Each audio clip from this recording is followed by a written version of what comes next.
නිරෝගීමත් දවසක් කියලා ප්‍රාර්ථනා කරනවා සියලුම දෙනාට. අපි කලින් වීඩියෝවේදී කතා කළානේ අපි මොනවද කන්න ඕනේ කියලා. අද අපි කතා කරන්න යන්නේ කොච්චරක් කන්න ඕනේද කියලා. සාමාන්‍යයෙන් අපේ ප්‍රධාන ආහාරය වෙන්නේ බත්. එහෙම නැත්නම් පාන්, පිට්ටු, රොටි ඔය වගේ දේවල්. එතකොට මේ වගේන් තමයි අපිට ග්ලූකෝස් අපේ ඇඟට එකතු වෙන්නේ. කාබෝහයිඩ්‍රේට් වලින් තමයි ග්ලූකෝස් අපේ ඇඟට එකතු වෙන්නේ.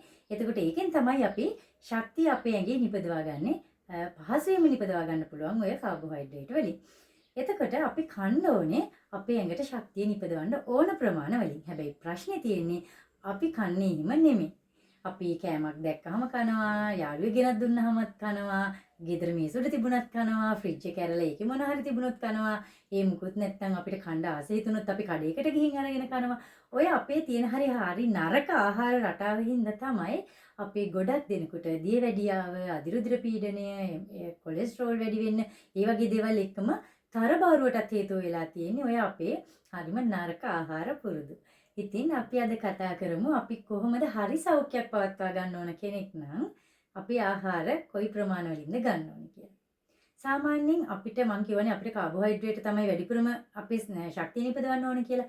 එතකොට අපිට එක වේලකට සාමාන්‍යයෙන් නිරෝගී වැඩිහිටි පුද්ගලයෙකුට බත් අඬු කෝප්ප දෙකක් කන්න පුළුවන් අපි මධ්‍යස්ථ ප්‍රමාණයට මහන්සි වෙන කෙනෙක් නම්. එතකොට ඔයා දැන් මම මේ කියන ප්‍රමාණ වැඩිපුර මහන්සි වෙන කෙනෙක් නම් ටිකක් වැඩි කරගන්න පුළුවන්. හැබැයි ඔයා ඔෆිස් එක වැඩ කරන එක තැන වාඩි වෙලා වැඩ කරන කෙනෙක් නම් තව ටිකක් ප්‍රමාණ අඩු කරගන්න ඕනේ. එතකොට මධ්‍යස්ථ ප්‍රමාණයට මහන්සි වෙන නිරෝගී වැඩිහිටියෙකුට නම් බත් අඬු කෝප්ප දෙකක් කන්න පුළුවන්. එතකොට ඉන්දියාප්ප නම් ඉන්දියාප්ප 8ක් කන්න පුළුවන්. ආප්ප නම් 4ක්. එතකොට රොටි කනවා නම් සෙන්ටිමීටර් 9ක් විතර විශ්කම්භයේ තියෙන සෙන්ටිමීටර් භාගයක් විතර ඝනකම තියෙන රොටි දෙකක් කන්න පුළුවන්.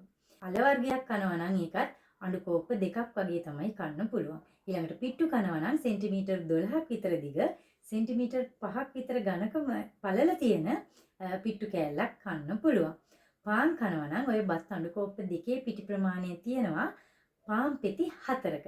ඒ පාන් පෙති 4 කියලා කියන්නේ අර සම්මත පාන් පෙති තියෙන්නේ. පාන් පෙති කපපු පාන් වල පෙති 4ක තියෙනවා බත් අඬු කෝප්ප දෙකක තියෙන පිටි ප්‍රමාණය.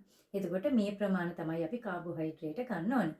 හැබැයි ඒවා බර අඩු කරගන්න බලාපොරොත්තු වෙන කෙනෙක් නම් ඔය මම කිව්ව ප්‍රමාණ වලින් භාගයක් තමයි ඔයාට ගන්න පුළුවන්. එතකොට එළවලු සහ පලා වර්ග අපි අඩුම දවසකට අඬු කෝප්ප එකමාරක්වත් කන්න ඕනේ. ඊට වඩා කෝප්ප දෙකමාරක් කන්න පුළුවන්. අඩුම වශයෙන් දවසකට අඬු කෝප්ප එකමාරක්වත් එළවලු සහ පලා වර්ග කන්න ඕනේ. ඊළඟට ධාන්‍ය වර්ගයක් ඒ ධාන්‍ය වර්ගිකුත් අපේ කෑමේක සමබල ආහාර වේලක් වෙනකොට අපිට බත් තියෙන්න ඕනේ, ඊළඟට එළවලු තියෙන්න ඕනේ, පලා තියෙන්න ඕනේ, ධාන්‍ය වර්ගයක් තියෙන්න ඕනේ. මේ ධාන්‍ය වර්ගත් දවසකට අඬු කෝප්ප එකමාරක්වත් අපේ ආහාර වලට එකතු වෙන්න ඕනේ. ඊළඟට අපි ප්‍රෝටීන් ගන්න පහසුවෙන් භාවිතා කරන්නේ මස්, මාළු, බිත්තර. එතකොට ඒ වගේම දවසකට අපිට බිත්තරයක් ගන්න පුළුවන්. ඒ වගේම පොඩි මාළු කෑල්ලක් සාමාන්‍යයෙන් ඉවුවට පස්සේ ග්‍රෑම් 60ක ග්‍රෑම් 90ක වගේ මාළු කෑල්ලක්, මස් කෑල්ලක් ගන්න පුළුවන් අපිට ප්‍රෝටීන් ප්‍රභවයේ විදිහට අපේ කෑමේ එකේ. ඊළඟට පළතුරු ගන්නකොට දවසට අඩුම පළතුරු වර්ග දෙකක්වත් අපි ආහාරයට ගන්න ඕනේ. පළතුරු කියලා කිව්වහම ඉතින් ඇපල්, මිදි, දොඩම් ඔය වගේ පළතුරු විතරක් නෙවෙයි. අපේ වත්තේ පිටියේ හැදෙන ඔය වේරළු, ලෝවි, උගුරැස්ස, නමිනම් ඔය වගේ දේවලුත් පළතුරු තමයි. මේ පළතුරු වලින් අපි නොහිතුවට අපේ ඇඟට අවශ්‍ය කරන පෝෂක වර්ග ගොඩාක් ලැබෙනවා. ඉතින් ඒ හින්දා අපි දවසකට අඩුම පළතුරු දෙකක්වත් ආහාරයට ගන්න ඕනේ. ඊළඟට කිරි ආහාර තියෙනවනේ. කිරි ආහාර අපිට අත්‍යවශ්‍යම ආහාරයක් නෙමෙයි. හැබැයි අපි කිරි ආහාර ගන්නවා නම් දවසකට අපිට ගන්න පුළුවන් යෝගට් කප් එකක්, එහෙම නැත්නම් මොනවාද මී කිරි කෝප්පයක් ගන්න පුළුවන්. යෝගට් වල ගොඩක් සීනි තියෙනවනේ. එතකොට යෝගට් කනවා නම් ගන්න ඕනේ සීනි අඩු හෝ සීනි නැති. ඉතින් එහෙම හොයන්න අමාරුයි. ඒ හින්දා ඒ වෙනුවට අපිට පුළුවන් මී කිරි කෝප්පයක් කන්න. හැබැයි ඒකට සීනි පැණි නොදා කනවා නම් තමයි වඩාත් සුදුසු වෙන්නේ. එහෙම නැත්නම් කිරි මිලිලීටර් 200ක් බොන්න පුළුවන්. ඔය ටික තමයි අපිට දවසකට ගන්න පුළුවන් ප්‍රමාණය. ඉතින් එතකොට ඔයා ශක්තිය වැය කරන්නේ කොච්චරද කියලා බලලා ඔයාට තීරණය කරන්න පුළුවන් ඔයා කොච්චරක් කනවද කියලා. එතකොට ඔයා මේ ප්‍රමාණ වලට වැඩි කනවා නම් ඔයා දැනට ගොඩක් තරබාරු කෙනෙක් නම් මේ කෑම ප්‍රමාණය ටික ටික අඩු කරගන්න ඕනේ. හැබැයි ඔයා මේ වෙනකොට බත් අණු කෝප් 5ක විතර බත් එක වේලකට කෑවනම් එකපාරට ඔය බත් අණු කෝප් 2 කියන ප්‍රමාණයට අඩු කරගන්න බෑ. ඒක ප්‍රැක්ටිකල් නෑනේ. ඉතින් එතකොට අපිට කරන්න පුළුවන් ඔයා බත් පිඟාන මුලින්ම බෙදා ගන්න. බෙදාගෙන බලන්න ඒකේ බත් කොච්චරක් ඔයා බෙදාගෙන තියෙනවද කියලා. අර පීරිසි කෝප්ප තියෙන අපි තේ බොන්න ගන්න අණු කෝප්ප තියෙන්නේ. අන්නේ අණු කෝප්පකින් මැනලා බලන්න කොච්චරක් ඔයාගේ බත් පිඟානේ බත් තියෙනවද කියලා. ඒ ප්‍රමාණය අණු කෝප්ප දෙකට වඩා වැඩි නම් මුලින්ම ඔයා අණු කෝප්ප භාගයක් හරි අණු කෝප්පයක් හරි බත් එකකින් අඩු කරලා ඊටු ටික කෑමට ගන්න. ඔය විදිහට දවස් 2-3ක් කරද්දී ඔයාට පුළුවන් ටික ටික ඔයාගේ බත් පිඟාන අඩු කරගන්න මේ අර බත් අණු කෝප්ප දෙකට. එතකොට බඩ ගිනියනවනේ. ඒකට මොකද කරන්නේ? ඒකට කරන්න පුළුවන් අපිට එළවලු, මස්, මාළු ඔය කොටස තමයි අපි කෑමකේ වැඩිපුරම තියෙන්නේ. හැබැයි ඉතින් මේ අපේ තියෙන ආර්ථික තත්ත්වෙත් එක්ක අපිට හරි අපහසුයිනේ මේ එළවලු මස් මාළු වැඩිපුර කන්න. ඉතින් ඒකට මොකද කරන්නේ? ඒකට කරන්න තියෙන්නේ අපේ එළවලු කඩේට හරි පොළට හරි ගියාම ඒ කාලෙට සමහර එළවලු වර්ග අඩුයි. මිල අඩුයි සමහර කාලවලට මිල වැඩි. එතකොට මිල අඩු එළවලු වලින් අපිට වැඩිපුර ටිකක් ඒ කාලෙට පාවිච්චි කරන්න පුළුවන්. එහෙම නැත්නම් ඔයාට වත්තේ පිටි ඉඩ තියෙනවා නම් ඔයාට පුළුවන් වත්තේ එළවලු ටිකක් වගා කරගන්න. අපි කතා කරන්නේ මේ කාර්යබහුල ජීවිතෙත් එක්ක කොහොමද අපේ සෞඛ්‍ය තියාගන්නේ කියලා. ඉතින් එතකොට අපිට ගොඩක් දෙනෙක්ට මේ කාර්යබහුලකමත් එක්ක එළවලු හදාගන්න වත්තේ පිටි ඔය ටික හරි අමාරුයි. ඉතින් එතකොට අපි එළවලු ගන්නකොට ඒ ගන්න තැනින් සාමාන්‍යයෙන් ඔයාට ගන්න පහසු එළවලුවක් ඒ කාලෙට ඒ කාලවලට අඩු වෙන එළවලු බැලන්ස් කරගෙන තමයි අපිට මේ වැඩේ කරගෙන යන්න පුළුවන් වෙන්නේ. ඉතින් ඒ වගේම මේ මස් මාළු කනකොට මේ මස්වල තෙල් කොටසේ තමයි අපිට අනවශ්‍ය කොලෙස්ටරෝල් අපිට බර වැඩි වෙන්න හේතු වෙන කොලෙස්ටරෝල් ගොඩක් තියෙනවා. එතකොට අපි සාමාන්‍යයෙන් චිකන් ගත්තත් චිකන් වල හැම කොටස අයින් කරලා තමයි මේ කෑමට ගන්න ඕනේ.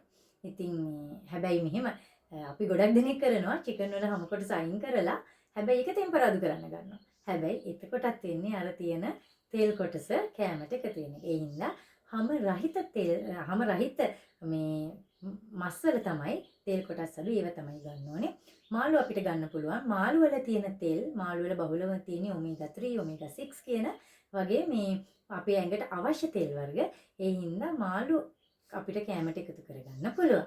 ඒ වගේම අපි හැමෝම අපේ කෑමට තෙල් වර්ග එකතු කරගන්නවා. එතකොට තෙල් එකතු කරගද්දී අපිට තෙල් විදිහට ගන්න පුළුවන්. එහෙම නැත්නම් තෙල් සහිත ධාන්‍ය වර්ග තියෙන ඒ විදිහටත් අපිට තෙල් අපේ ඇඟට එකතු කරගන්න පුළුවන්. පොල් වලින් අපිට තෙල් අපේ ඇඟට එකතු කරගන්න පුළුවන්.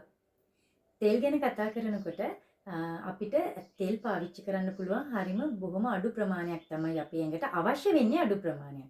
එතකොට අපි තෙල් සහිත ධාන්‍ය වර්ගයක් කියන්නේ රට කජු, ආමන්ඩ් ඔය වගේ ඇට වර්ගවල තලවල මේ අපේ ඇඟට හිතකර තෙල් වර්ග ගොඩක් තියෙනවා.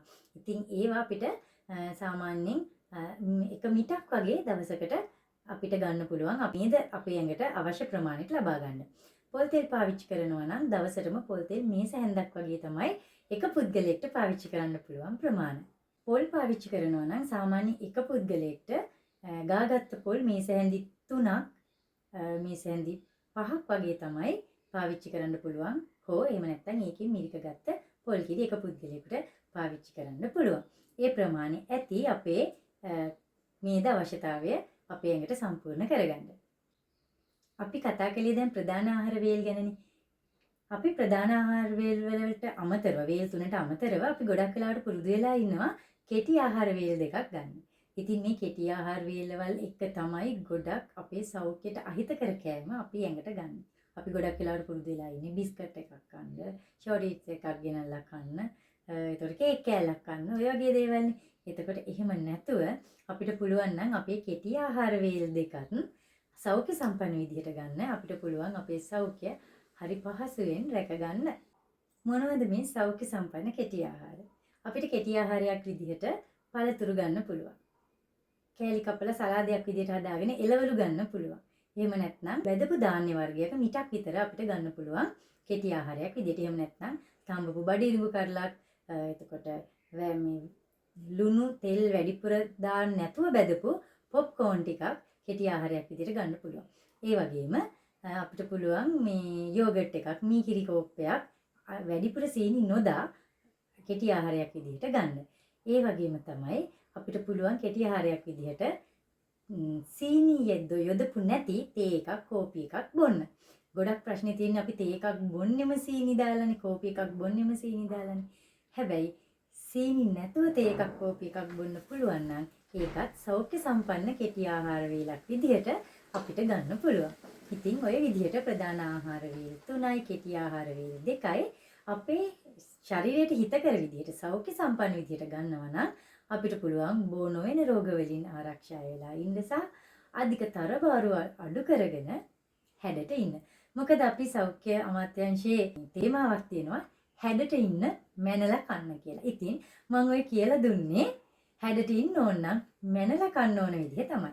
ඔය විදිහට කෑම කාලා අපි සෞඛ්‍ය සම්පන්නව නිරෝගීව හැඩට ඉමු.